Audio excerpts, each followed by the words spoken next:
From the Weather NorCal Command Center, this is your Evening Update. Cascade Paint Supply is Reading's oldest family-owned paint store, established in 1953. We are the largest Dunn Edwards dealer in the nation, and most of our products are made in the U.S. Our friendly and knowledgeable staff are ready to answer your questions and help you today. Well, good evening, everyone. We've got another chance for showers and thunderstorms as we take you into your Saturday. I think a better chance, as a matter of fact. Some of them could be a bit stronger as well. I am expecting snow levels to drop to as low as 3,000 feet. Before you get excited about that, do note that that's most likely going to be a rain-snow mix. Even at 3,500 feet, it's that borderline of where we're seeing that rain-snow mix, and then you start getting up above that, better chances of seeing some accumulating snow. Cool and unsettled pattern continues through next week, but I am seeing indications that, especially around, say, Monday, Tuesday, there may be a fairly good potential for some drier weather before we see more wet weather kick in by the middle and latter part of next week. Dry and warmer by Easter Sunday. I know a lot of people are concerned with this wet weather moving in. What is that going to mean for our Easter Sunday plans? For now, we may be looking at some dry weather. We'll talk about that here in just a bit, as we said, especially when we take a look at our deep dive. But chances for thunderstorms, yeah, all the areas in green here is where we have that chance for thunderstorms for tomorrow. So we look at Futurecast. We're going to walk you through the timing here slowly so you can get an idea. First and foremost, tonight we're going to transition from those higher snow levels to eventually dropping down to as low as 3,000 to 4,000 feet. But notice the cold front that's been moving through today is exiting tonight, and then we've got cold and unstable air moving in behind that. So what happens is we get these disturbances that we talk about that are going to be moving through. So as we go into tomorrow morning, that disturbance is moving on through. Most of that activity, as you can see, is flowing from the south and west around the area of low pressure, is to the north and west of the valley. But check this out. You can see around I-5, even near Buckhorn Summit, we are looking at the potential for some snow there. Now, could there be some chain requirements on I-5 around Mount Shasta City? Not out of the question. And not to mention even for, say, Buckhorn Summit. And then we're starting to see some of that snow off in the eastern mountains as well. So do bear that in mind if you do have travel plans tomorrow morning in the mountains, even on I-5 around Mount Shasta. I mean, that continues even into the noon hour. It looks like conditions may improve for Highway 299, though, as we do get into that noon hour. But look at this. We're seeing those thunderstorms popping up in the valley. Now, when these thunderstorms develop, we're talking about brief periods of heavy rainfall, maybe some gusty winds, and some hail associated with that as well. And of course, you can't forget about the rumbles of thunder. But there you can see the heavier rainfall to the north and to the west. Now, as we go through the afternoon, that will then kind of progress eastward. So we're seeing better chances for the eastern mountains with that snow down to 3,000 to 4,000 feet. Chain requirements are going to be a concern, and maybe some isolated thunderstorms in there, not to mention in the valley and off to the west as well. So again, really bottom line here, when we're talking about Saturday, you've really just got to keep a close eye on those road conditions. Even at 6 p.m., we can see those thunderstorms here in the valley and even west of that as well. So you see this cold and unstable air is still in place through the entire day on Saturday. On Sunday, now we're seeing this all shifting, kind of moving down to the south and east. We still got some snow in the higher elevations that could create some travel concerns. But look at this. By noon, we may see a break, but look at this. You see that? We're seeing some breaks in the clouds. This could create some what we call convective showers as we go into Sunday afternoon. And not entirely out of the question for one of these to be a stray thunderstorm as well. But as you can see, overall, we're just not seeing a lot of activity here for Sunday afternoon. And by Sunday evening, Sunday night, it is all gone, and we're looking at dry conditions at that point. Forecast rainfall totals, this is a number that keeps changing here, but about 1/2 inch, give or take, for the valley, depending on who sees the thunderstorms. You know, if you don't see a thunderstorm, then there's a very good chance you really just won't see a lot of rainfall, just a few stray showers here and there. But if you get caught under a thunderstorm and a few thunderstorms, and you're talking about probably over 1/2 inch. Now, of course, we're looking at higher amounts of rainfall as we'd expect for the North Coast. Del Norte and Humboldt counties, for example, but obviously just not as much off to the north and to the east. How about snow? I think this model is starting to do a better job here. Still probably overdoing it for Mount Shasta City. If you remember, the previous model was at 6 to 12 inches. No way, that's not going to happen. And I think that might be overdoing it as well. I think we're probably going to be closer to 2 to 4 inches for Mount Shasta City. The Dunsmuir, maybe a light accumulation if we can get that snow level low enough. Hayfork, nope, not going to happen. It's going to be in the form of rain, just like that of Weaverville. Etna, yeah, you could see a light mix, and most likely all in the form of rain for Wairika as well. I think a good representation there. Viola could probably see about 2 to 4 inches, even out towards, Shingletown at 3,500 feet. Maybe a bit of a mix there, not to mention out towards Bernie as well. All right, so you can kind of see some of the snow. Now, the impacts for tomorrow, there you have it. You see the light gray? That is basically limited. So, yes, we are going to potentially see some snow at that elevation, but it'll probably be more of a mix. So the potential of seeing accumulating snow on I-5 around Mount Shasta, Weed, for example, it's going to be iffy, right? So again, it's one of those things you need to keep a close eye on those road conditions here. And there you can see even around Buckhorn Summit, we're seeing that potential as well. And not to mention Scott Mountain Pass, right? But look at Sunday. Looks like conditions are going to improve. Now, one of the things I'm going to do, I'm going to step out here. I want to show you something here. And I want to show you the website, because really what I want you to do is make sure that you keep a close eye on the road conditions. So when you go to the website, of course, you can see the top here. We're going to scroll down, right? And we're going to the road conditions. So we're going to click on road conditions. All right, now I'm going to scroll down here. And what's really neat is that first and foremost, you've got a link right here. This will take you to the quick map. Then if you scroll down, you can get a quick glance at many of the highways. So you can see on I-5, there's Fawndale, there's I-5 near, looks like Mount Shasta City, right? Right here, we're seeing that. So you can take a look at these and keep scrolling down and look at all of the different road conditions. So this is really a nice, convenient way for you to check out all of the latest road conditions easily and conveniently right at the website at weathernorcal.com. And you can also check those road conditions and check those maps from the free Weather NorCal app. So highly recommend that you check that out. And it's definitely going to want to be something you want to check as we're going into Saturday in particular. Sunday, probably not as bad, but there probably will be some leftover activity here for Sunday morning. All right, tonight we're talking temperatures in the mid-40s for most of us in the valley tonight. And there you can see those temperatures dropping for many of the eastern mountains, low to mid-40s here for the north coast. All right, let's go ahead and take a look at your Trinity County neighborhood forecast. Temperatures upper 40s to low 50s for your daytime highs. We do have that chance for thunderstorms here, and then off and on chances through next week.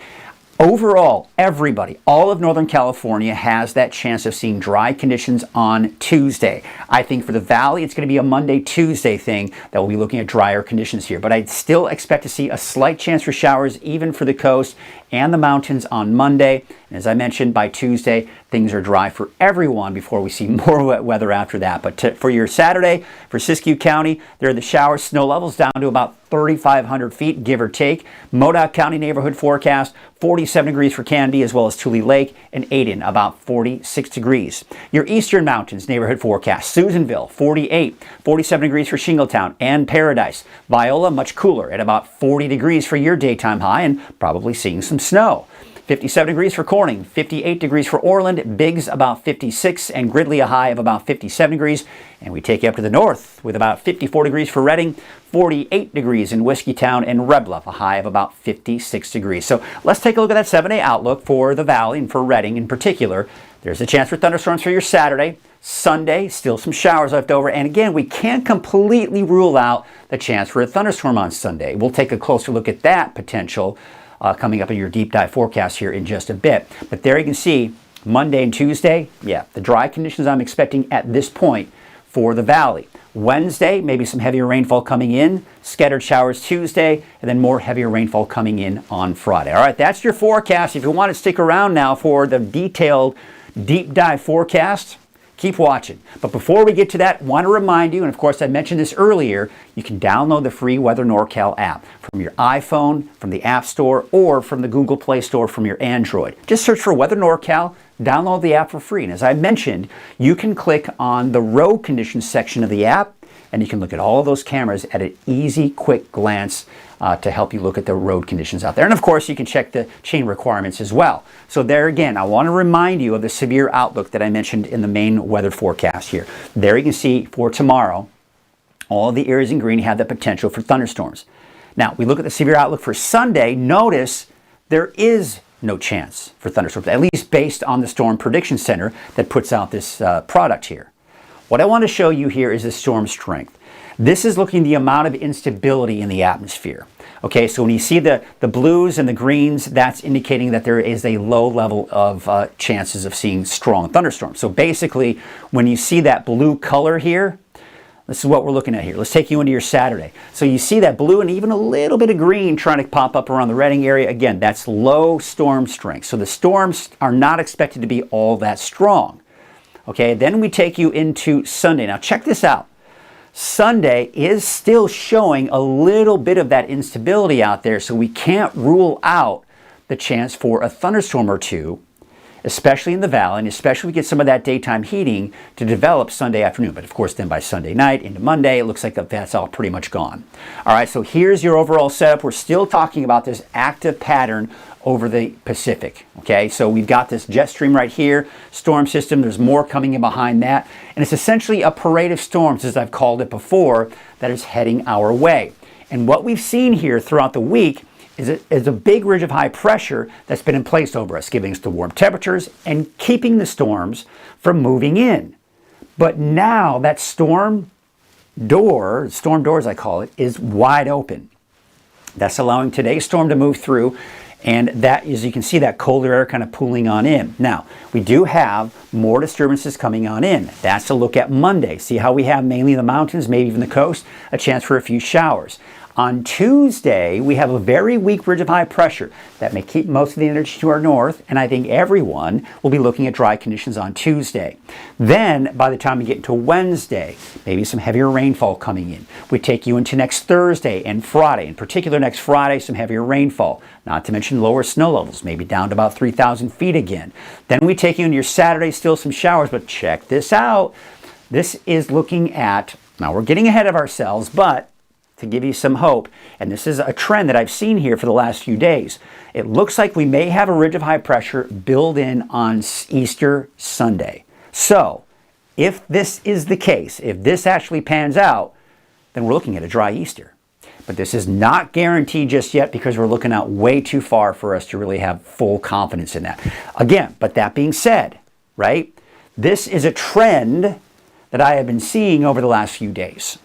So, the confidence is getting higher that we may see some drier weather for your Easter Sunday. But again, not guaranteed. All right, I didn't say it just yet.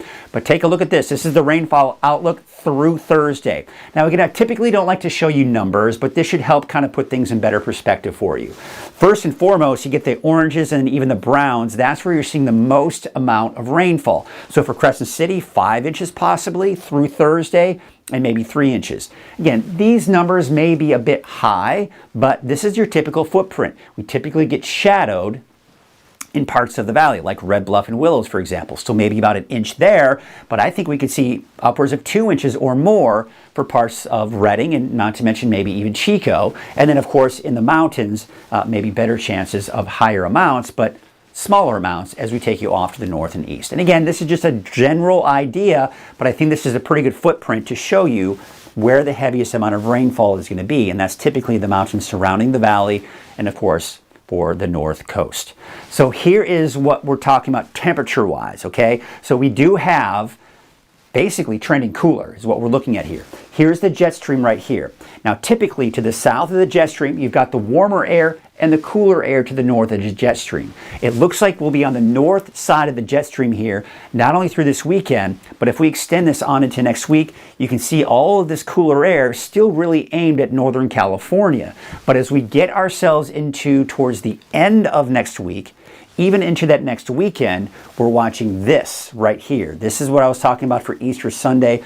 This could possibly be not only bringing us drier conditions, but maybe some warmer conditions for your Easter Sunday, but not guaranteed at this point. Here are your wave heights for your Saturday. They're still about 11 to 12 feet heading out to sea. That's why there's that small craft advisory here through Saturday afternoon. But look at this. By Sunday, we're really starting to see those wave heights begin to drop. So here's a marine forecast for your Saturday. South winds at 15 to 20 knots. Waves from the southwest at 12 feet at 8 seconds. And there is that small correct advisory I was talking about. So here's your forecast for tomorrow. Of course, you saw the neighborhood forecast. This just gives you a general idea of what to expect. Showers and thunderstorms for the valley and most of the mountain locations. Smaller chances for thunderstorms here to the east and even up to the north, but still looking at that chance for some rain and not to mention snow down between 3,000 and 4,000 feet for your Saturday, and not to mention the potential for those travel concerns. Thunderstorms for the valley, chances for showers, maybe even an off chance for a thunderstorm on Sunday as well, especially in the afternoon. I'm expecting dry conditions for Redding and really the valley in general for Monday and Tuesday. But then more wet weather going into the middle and latter part of next week. Here's your 7-day outlook for the North Coast and for your Trinity County neighborhood forecast. There you can see, of course, the lower snow levels for the weekend. Dry conditions across the board on Tuesday before we see more wet weather coming into Wednesday. Looking at your Siskiyou County, Modoc County, and Eastern Mountains neighborhood forecasts, at least the 7-day outlooks. There, of course, you can see those dry conditions on Tuesday. More wet weather and more snow between 3,000 and 4,000 feet for Wednesday, Thursday, and Friday.